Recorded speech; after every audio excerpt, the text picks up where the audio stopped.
রাসূলাল্লাহ ইয়া হাবিবাল্লাহ ইয়া রাসূল ইয়া হাবিবাল্লাহ ইয়া রাসূলাল্লাহ তুমি জীবন তুমি মরণ আধার ঘরে তুমি আপন তুমি জীবন তুমি মরণ আধার তুমি মোদের পাড়ের তরি তুমি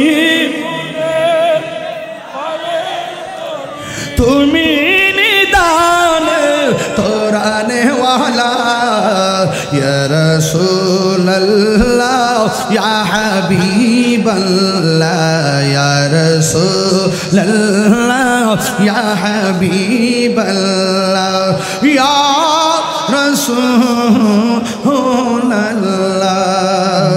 তুমি মোদের আশার আলো তাই তো তোমায় বাসি ভালো তুমি মোদের আশার আলো তাই তো তোমায় বাসি ভালো আর হৃদয় নামের ফুলদানিতে হৃদয়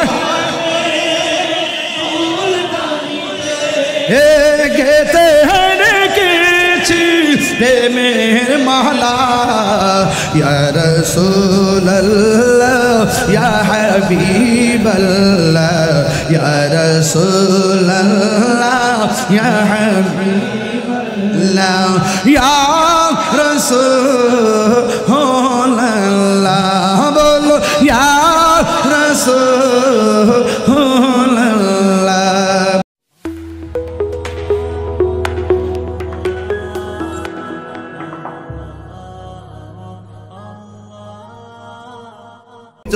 ঈদে আজম ঈদে মিলাদুন্নবী সাল্লাল্লাহু আলাইহি ওয়াসাল্লামের 12 দিন ব্যাপী মাহফিলের 11তম দিন আগামীকাল সারা রাত্র ব্যাপী মাহফিল হবে আখিরি মোনাজাত হবে তাই নয় কি না আচ্ছা তো আজকে আমি জানি আমি অনেক সময় এই প্রোগ্রামটা যখন রাতে চলে শুরুতে চলে আমি লাইভে দেখেছি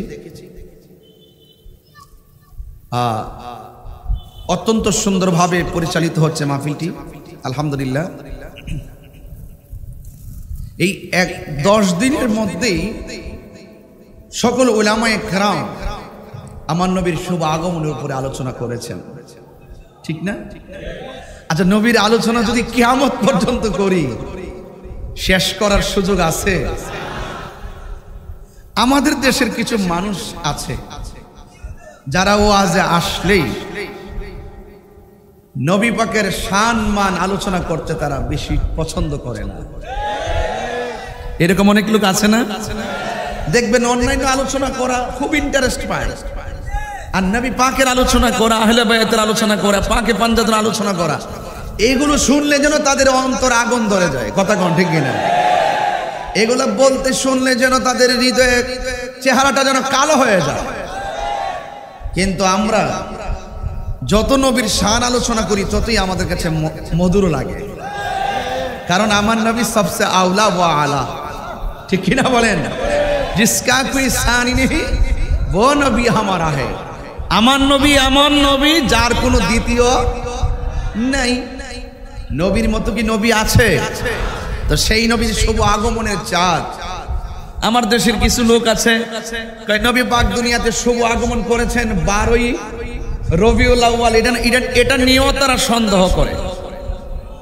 এটা তারা মানতে চায় না তালুক দেশে এটা তারা মানতে চায় না কয় কি 10 তারিখ 9 তারিখ অনেক দিনের সন্দেহ পোষণ করে এই জন্য আল্লাহ পাক নবী পাকের প্রতি আমাদের বাংলাদেশের মানুষকে মানে এত মহব্বত দিয়ে দিয়েছেন যে এখন শুধু 12 তারিখ না পুরো মাস নবীর শুভ আগমন আলোচনা চলে এখন তোমরা বলবা কি? এবং এটা চলতে চলতে চলতে চলতে নবী পাকের আগমনের মাহফিল, জশ্নে জুলুসের প্রোগ্রাম, এগুলোর আনন্দ র্যালি চলতে চলতে শেষ পর্যন্ত শুধু বাংলাদেশ নয়, বিশ্বের 126টি কান্ট্রির উপরে জশ্নে জুলুস পালিত হয়।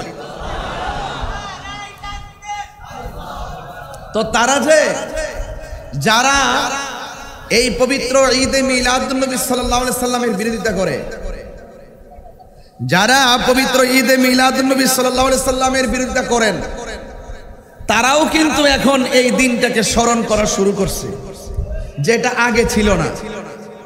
এখন দেখলাম 12ই রবিউল আউয়াল অনেকেই, আমরা যখন মিলাদুন্নবীর মাহফিল করি, ওরা তখন সিরাতুন্নবীর মাহফিল করে।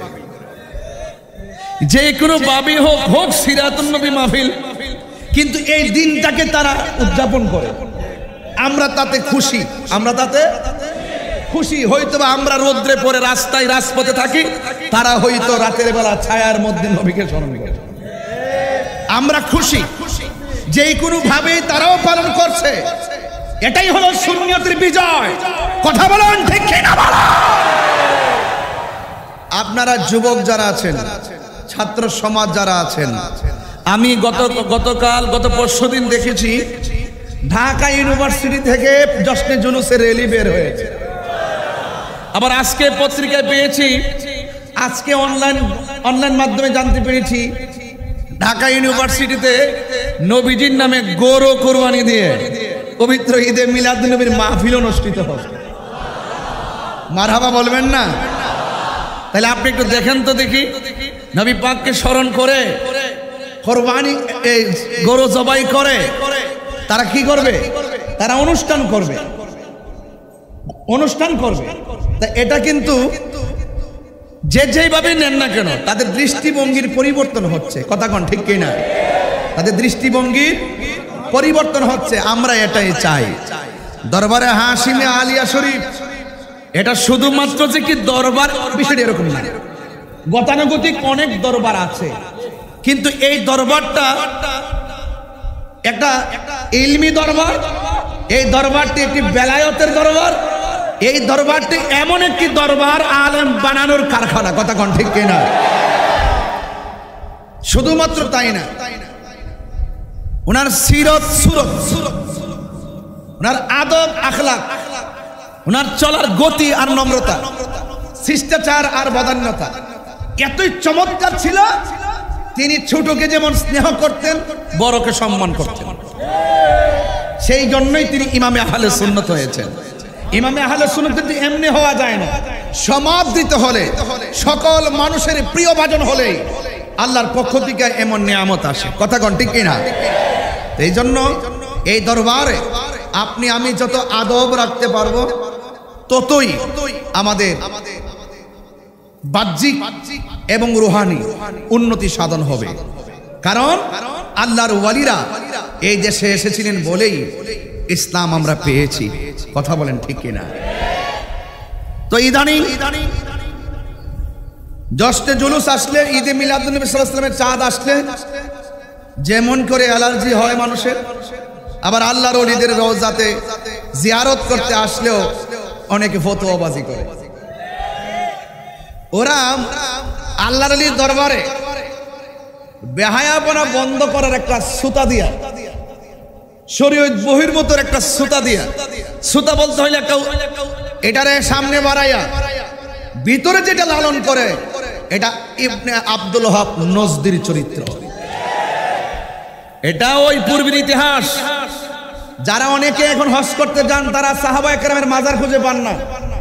আরে বাবা, এই মাজার তো ছিল 1925 সালের পূর্বের ইতিহাসটা ভালো করে পড়ে নিবেন। মাজারগুলো ছিল, এই মাজারগুলো তারা ভেঙেছে। এই তাদের উত্তরসূরিরাই এই বাংলার জমিনে আল্লাহর ওলির মাজারকে ভাঙতে চায়। কথা বলেন ঠিক কিনা? আমরা তীব্র নিন্দা জানাই। এখানে আমাদের ইন্টারিম গভর্নমেন্টের ধর্ম বিষয়ক উপদেষ্টা তিনি এসে খুব সুন্দর কথা বলে গেছেন যে তিনি তা দেখবেন। আমি মনে করি শুধু দেখলে চলবে না, কাজের বাস্তবায়ন লাগবে। প্রকাশ্যে যারা মাজার ভাঙতেছে সেক্ষেত্রে তদন্তের প্রয়োজন নাই, সরাসরি গ্রেফতার করতে হবে। এটা রাতের অন্ধকারে দুর্বৃত্তকারীদের আক্রমণ নয়, এটা প্রকাশ্য জেনে শুনে একটা গোষ্ঠী রাজনৈতিক চক্রান্ত বলি, ধর্মের চক্রান্ত বলি, ওলি আল্লাহদের বিরুদ্ধে আচরণ বলি, তারা বিভিন্ন ভাবে সুন্নিদের বিরুদ্ধে উঠে পড়ে লেগেছে। এখানে আরেকটা বিষয় লক্ষণীয়, ওরা চাচ্ছে আমরা যেন তাদের সাথে দাঙ্গায় জড়িয়ে পড়ি, তখন এটাকে সূত্র ধরে আমাদের বিরুদ্ধে তারা মামলা মোকদ্দমার চিন্তা ভাবনা করবে। এই জন্য আমরা এত বোকা নয়। আল্লাহর ওলির মাজার তুমি যেগুলো ভেঙেছ, আরে এমন এক সময় আসবে, অতি শীঘ্রই আসতেছে, যে এই মাজারগুলো তোমরা ইটের মাজারগুলো ভাঙছো, এই আল্লাহর ওলির প্রেমিকরা তোমরা তো ইটের মাজার ভাঙছো, আরে কোটি কোটি আশিকদের অন্তরে ওলি আল্লাহর মহব্বতের প্রেমের মাজার বিদ্যমান। সেই মাজার ভাঙতে পারবা না। ওলি আল্লাহর মহব্বত যেহেতু আমাদের ভিতরে আছে, এই মাজার দেখবা মনে মুক্তাদে হয়ে গেছে। এটা কিভাবে হয়ে গেছে সেটার কল্পনা করতে পারবেন না। এই জন্য শুরুতে যেহেতু ওলি আল্লাহর দরবারে এসেছি, আমি ওয়াজ করতে আসি নাই, আমি আসছি দোয়া নেওয়ার জন্য, সোহবত একটু নেওয়ার জন্য, যদি দয়া হয় আল্লাহ যেন কবুল করে, বলুন আমিন। ভাইয়ের আমার, নবী পাক সাল্লাল্লাহু আলাইহি সাল্লামকে জানের চাইতে ভালোবাসতে পারলেই মুমিন হওয়া যায়। আর নবী পাক সাল্লাল্লাহু আলাইহি সাল্লামকে যদি জানের চাইতে ভালো না বাসি, মুখে মুখে নবী নবী বলি, অন্তরে যদি দ্বিচারিতা থাকে, তাহলে আপনি মুনাফিক। এই মুনাফিকদের ইহকালও বরবাদ, পরকালও বরবাদ, ঠিক কি না বলেন? তো আমি আপনাদেরকে বলবো একটু সতর্ক থাকবেন, একটু সাবধান থাকবেন। আহলুস সুন্নাত ওয়াল জামাত, আহলুস সুন্নাত ওয়াল জামাতের আশেকরা বানের জলে ভেসে আসা কচুরি পানা নয়, যে কেউ হুমকি দিল আমরা পালায়ে যাবো কিংবা মাঠ ছেড়ে দিব। আমরা নম্র ভদ্র ভাষায় চলি, আমরা সরলভাবে চলি। এই জন্য মনে করো না যে আমরা বিচ্ছিন্ন কেউ, এই দেশটা আমাদের সবার। এই জন্য আমরা যদি সত্যিকার অর্থে নবীকে মহব্বত করি, অতীতের যা কিছু আছে সব কিছু ডিলিট করে আমরা নবীর মহব্বতের পতাকা হাতে নিয়ে আমরা সামনে বাড়বো, প্রয়োজনে মরবো, লড়বো, এরপর আমরা পিছপা হব না। কথা বলেন ঠিক কিনা? দুই হাত তুলে বলেন ঠিক কিনা বলেন।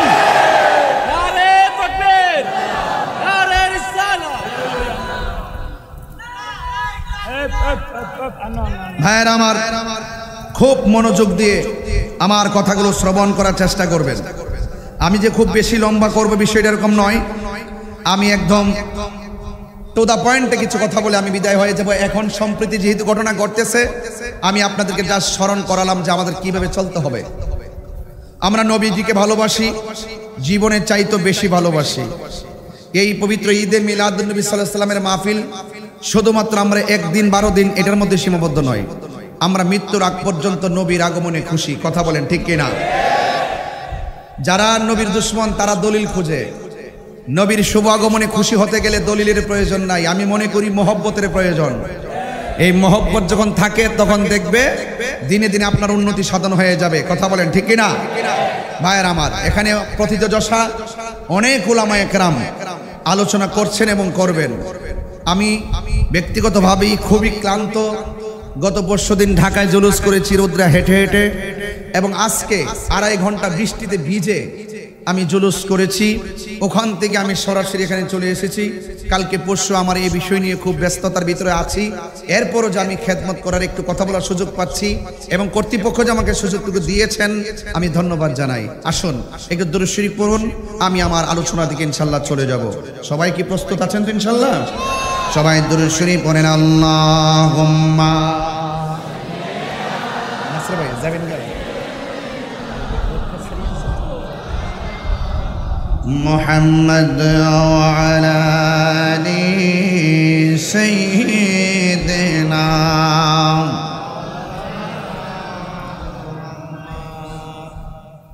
সবাই মহব্বতে বলেন লা ইলাহা লা ইলাহা লা ইলাহা লা ইলাহা ইল্লাল্লাহু মুহাম্মাদুর রাসূলুল্লাহ সাল্লাল্লাহু আলাইহি ওয়াসাল্লাম। জবান খুলে মহব্বতে বলুন সুবহানাল্লাহ। আমার যুবক ভাইরা, দরবারে হাশিমি আলিয়া শরীফের বন্ধুরা, আল্লামা কাজী মুহাম্মদ নুরুল ইসলাম হাশিমি রহমাতুল্লাহ আলাইহির ভালোবাসায় যারা সিক্ত এই দরবারে এসেছেন, আমি দেখতে পাচ্ছি ডানে জায়গা নেই, বামে জায়গা নেই, সামনে জায়গা নেই। অনেক মানুষ বাহিরে কষ্ট করে দাঁড়িয়ে আছেন। এসপি সাহেব উপস্থিত থেকে 30 থেকে 40 জন পুলিশ প্রশাসন, তারা অত্যন্ত ভালোবাসার সাথে দায়িত্ব পালন করতেছেন। আপনারা জবানটা খুলে বলুন, ইজ্জতের মালিক কে? আরো বড় করে বলুন কে? যুবক ভাইরা, যেহেতু পবিত্র ঈদ মিলাদুন নবী সাল্লাল্লাহু তাআলা আলাইহি ওয়াসাল্লামের শুভ আগমন, নবীর শুভ আগমনের 12 দিন ব্যাপী মাহফিল, এই জন্য আমি শুরুতেই শুধু বলে দিয়ে যাই, আমার নবী রাহমাতুল লিল আলামিন দুনিয়াতে আসার আগে নবী ছিল কি ছিল না? আর জোরে বলেন, ছিল কি ছিল না? যখন আদম নবী দুনিয়াতে আসে নাই তখন আমার নবী ছিল কি ছিল না? ইব্রাহিম নবী যখন আসে নাই তখন আমার নবী ছিল কি ছিল না? জাকারিয়া পয়গম্বর যখন আসে নাই তখন আমার নবী ছিল কি না? কোন নবী দুনিয়াতে আসার আগে আমার নবী ছিল। শুধুমাত্র তাই নয়, যখন কোন নবীর অস্তিত্ব দুনিয়াতে আসে নাই তখন আমার নবী, যখন কোন নবী রূহানি জগতে সৃষ্টিও হয় নাই তখন আমার নবী। জোরে কন্যা সুবহানাল্লাহ। এই জন্য আমার যুবক ভাইয়েরা অনুরোধ করে বলি, তখন আমার নবী যখন দুনিয়াতে শুভ আগমন করেছেন তখন নবী হইয়াই তিনি দুনিয়াতে শুভ আগমন করেছেন। 40 বছর নবুয়ত প্রকাশ পেয়েছেন, আল্লাহর পক্ষ থেকে নবীকে অর্ডার করেছেন। এই জন্য নবী দিনের দাওয়াতগুলো ওপেন দিয়েছেন।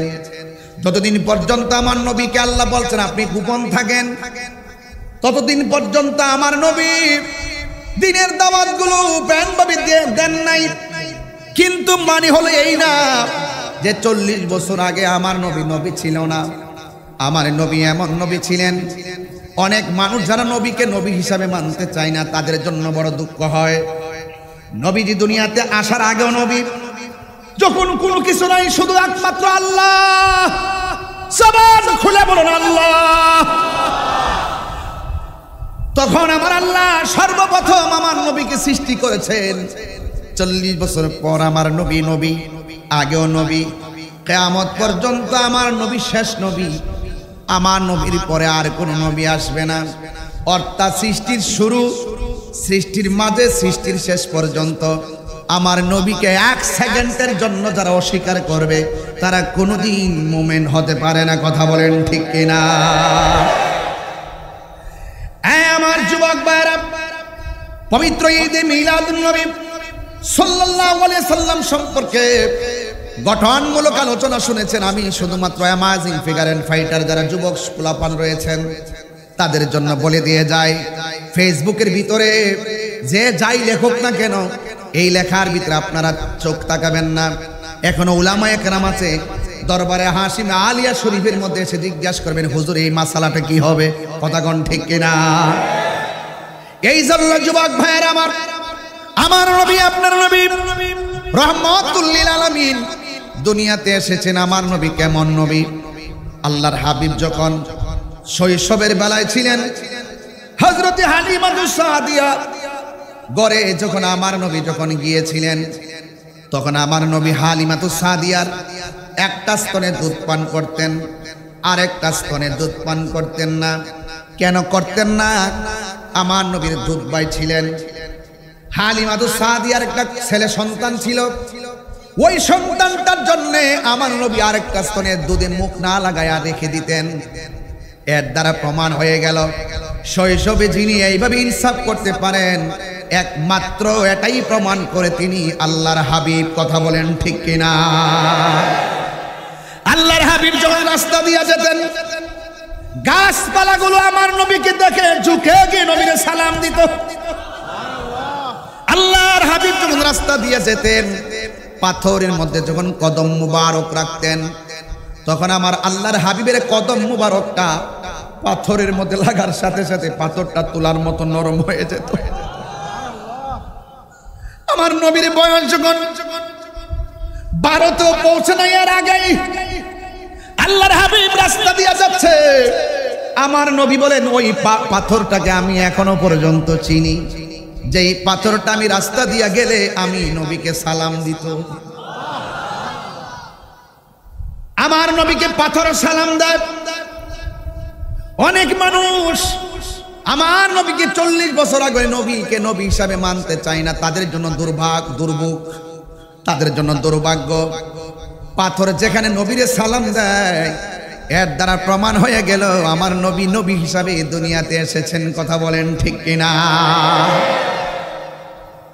আল্লাহর হাবিব সাল্লাল্লাহু আলাইহি সাল্লাম তিনি এমন পয়গম্বর যিনি খালি লুটার মাছ বরাবর আঙ্গুল মুবারকগুলো এইভাবে ধরতেন, আর আঙ্গুল মুবারক থেকে ঝর্ণার মতন পানিগুলা পড়তো।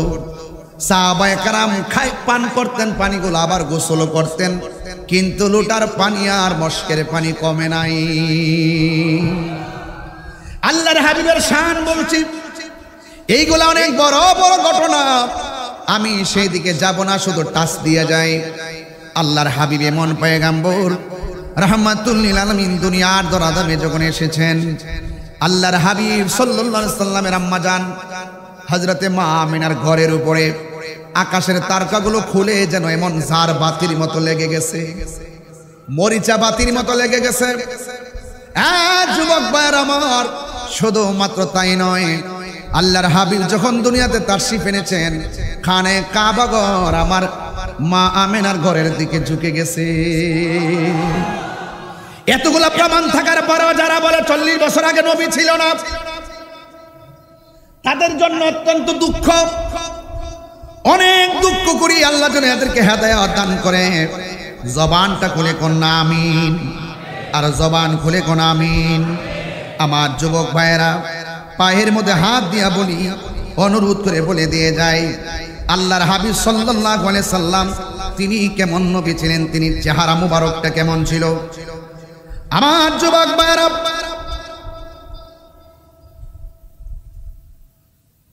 عن ابن به قال حدثنا ابو نعيم قال حدثنا زهير عن ابي اسحاق رضي الله تعالى عنه قال سأل رجل البراء بن عازب أكان وجه رسول الله صلى الله عليه وسلم مثل السيف قال لا بل مثل القمر। হযরতে বারা ইবনে আজিব রাদিয়াল্লাহু তাআলা আনহুকে প্রশ্ন করা হলো, আকানা ওয়াজহু রাসূলিল্লাহি সাল্লাল্লাহু আলাইহি সাল্লাম মিসলা সাইফ, হে বারা ইবনে আজিব, নবীর চেহারাটা কি তলোয়ারের চাইতে চিকচিক করত নাকি, তলোয়ারের চাইতে তলোয়ারের মতো চকচক করত নাকি? বারা ইবনে আজিব রাদিয়াল্লাহু তাআলা আনহু বলেন, না না, নবীর চেহারা মোবারক তলোয়ারের মতোই চকচক করত না, বাল মিসলাল কামার, আমার নবীর চেহারাটা চাঁদের চাইতে আরো উজ্জ্বল। আমার যুবক ভাইরা, বিহি قال حدثنا محمد بن سعيد قال اخبرنا عبد الرحمن بن محمد عن اشعث بن سوار عن ابي اسحاق عن جابر بن سمره رضي الله تعالى عنه। হযরত জাবির ইবনে সামুরা রাদিয়াল্লাহু তাআলা আনহু হতে বর্ণিত, قال তিনি বলেছেন, রাআইতুন নাবিয়্যা সাল্লাল্লাহু আলাইহি সাল্লাম ফি লাইলাতি ইদহিয়ান ওয়া আলাইহি হুল্লাতু হামরা। হযরতে জাবির ইবনে সামুরা বলেন, আমি রাতের বেলায় আমার নবীকে গায়ের মধ্যে একটা চাদর মুবারক নিয়ে বসা অবস্থায় দেখলাম। আমি দেখেছি আল্লাহর হাবিব গায়ের মধ্যে চাদর মোড়ায় বসে আছে। ফাজালতু উনজুরু ইলাইহি ওয়া ইলাল কামার, আমি যখন নবীরে দেখলাম নবী গায়ের মধ্যে চাদর পরে বসে আছেন, আমি একবার নবীর চেহারা মুবারকের দিকে তাকাইলাম, আর একবার আসমানের চাঁদের দিকে তাকাইলাম। সুবহানাল্লাহ বলবেন না? একবার আমি নবীর চেহারা মুবারকের দিকে তাকাইছি, আর একবার আমি আসমানের চাঁদের দিকে তাকাইছি। ফালাহু আহসানু ফি আইনি মিনাল কামার, আমার কাছে আকাশের চাঁদের চাইতে আমার নবীর চেহারা মুবারক অনেক সুন্দর লেগেছে।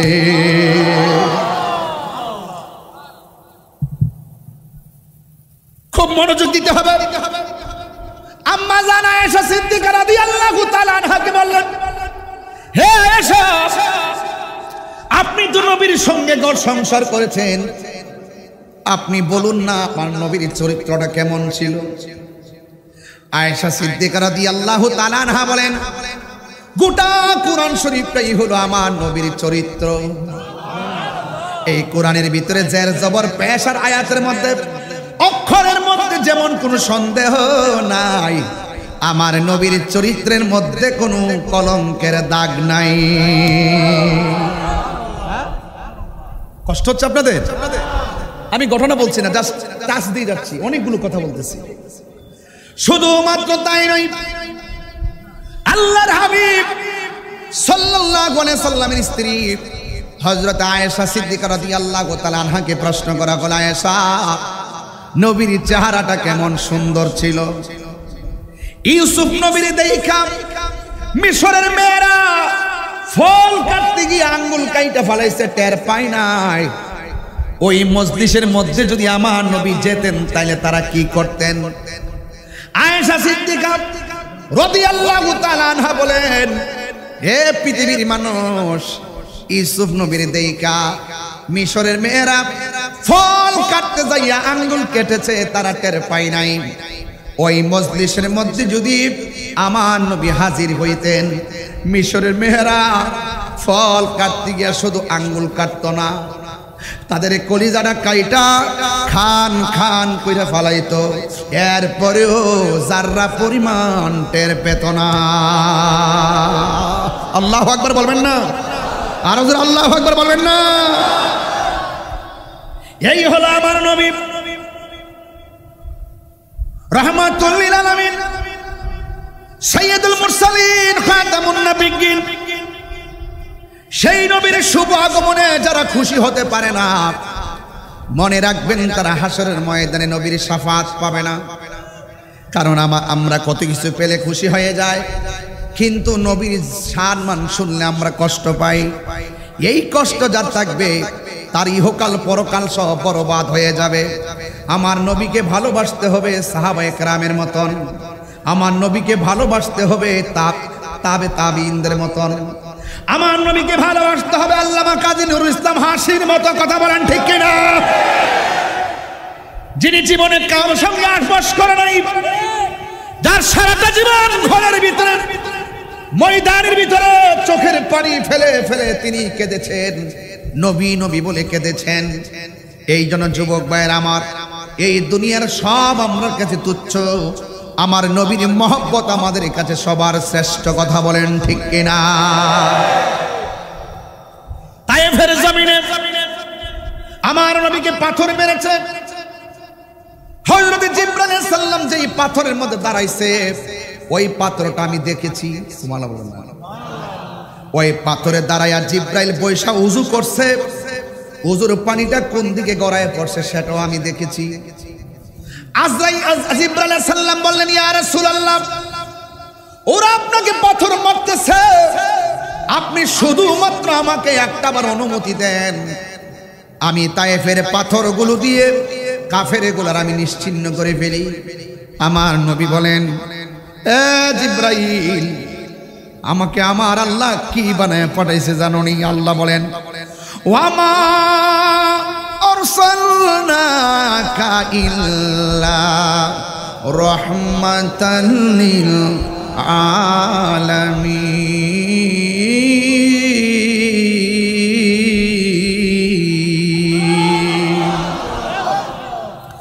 আল্লাহ রাব্বুল আলামিন আমাকে রহমত বানায় পাঠাইছে। আমি দেখেছি যেই পাথরের মধ্যে আমার নবী হেলান দিয়ে পড়ছিলেন, তোরটা আমি দেখেছি। ওই পাথরটা তায়েফের জমিনে আছে। ওই পাথরের কাছে গিয়ে দেখলাম পাকিস্তানিরা মোবাইল দিয়ে ছবি তুলতেছে।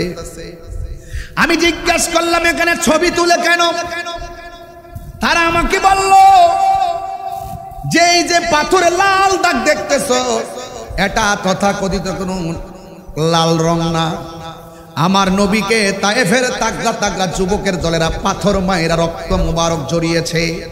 ওই রক্ত মুবারকটা নিয়ে যেই পাথরটার মধ্যে হেলান দিয়া বসেছেন, এই পাথরের লাল দাগগুলো আমার নবীর রক্ত মুবারক। আল্লাহু আকবার বলেন না কেন?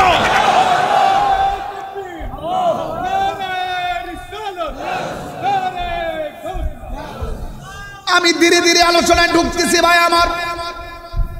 এ চট্টগ্রামের মানুষ, একদম আদব রাখবেন, আদব।